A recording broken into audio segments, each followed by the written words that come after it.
NEET issue has now reached the top court as well, and we are told that the Supreme Court will likely tomorrow hear the petition, specifically when it comes from the National Testing Agency to award grace marks to several candidates, because that was one of the big controversies here, and that decision will be challenged in this plea. Kanu Sarda is joining me for the latest on that. Kanu, so there are more matters related to the NEET UG that will be heard, but what precisely are we expecting tomorrow in the Supreme Court with regard to NEET?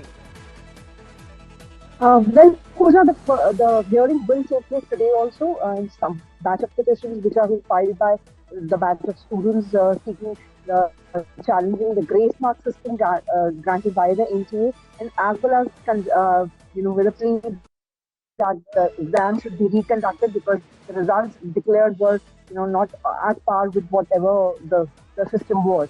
So we have two set of petitions which are going to be heard today.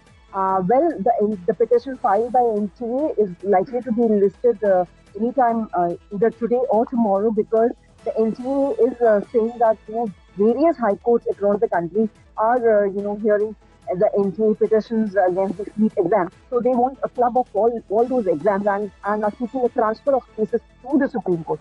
So the NTA is likely to move a transfer petition before the Supreme Court for clubbing all the cases to the Supreme Court and not to other high courts, because they are saying that let one court decide the whole issue, and that is why NTA is filing a transfer petition. But as far as the batch of petitions challenging the exam and the results, yes, and the grace marks are concerned, we are hoping that some kind of order is coming from the Supreme Court today, because the Supreme Court has already issued a notice to NTA seeking its reply and has posted the matter for July 8th.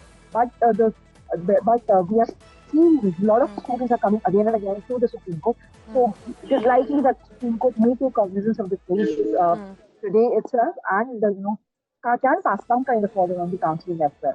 All right, Kanu, we'll be tracking all the latest. So we have some expectations for today as well, and we'll be tracking what happens tomorrow, because remember, it concerns thousands, if not lakhs of students, specifically those who aspire to be medical professionals.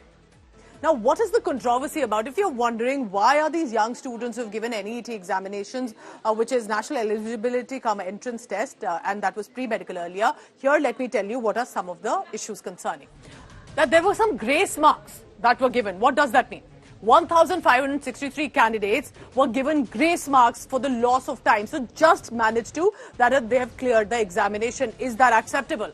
Two options were taken as the correct answer for one physics question. How can there be two options specifically when it comes to the physics questions, and both of them can be seen as correct? Revision was done on the advice of a subject experts.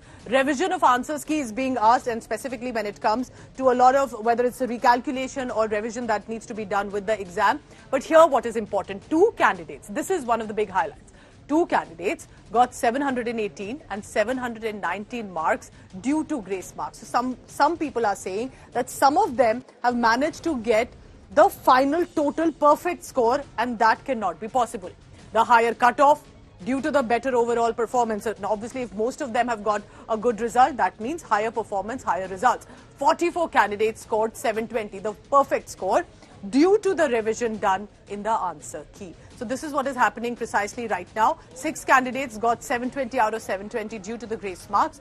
And how is that possible? How can they get the perfect score? Top 100 candidates from 89 centers in 55 cities. The allegation here is, are there specific centers from where these students managed to get the clearance, high marks, and is there an alleged malpractice here? But there's no evidence of any paper leak anywhere. This is what it's come to right now. There are, of course, strong allegations and claims that the students are making. So are these charges, or is there something to more substance about the paper leak and the malpractice?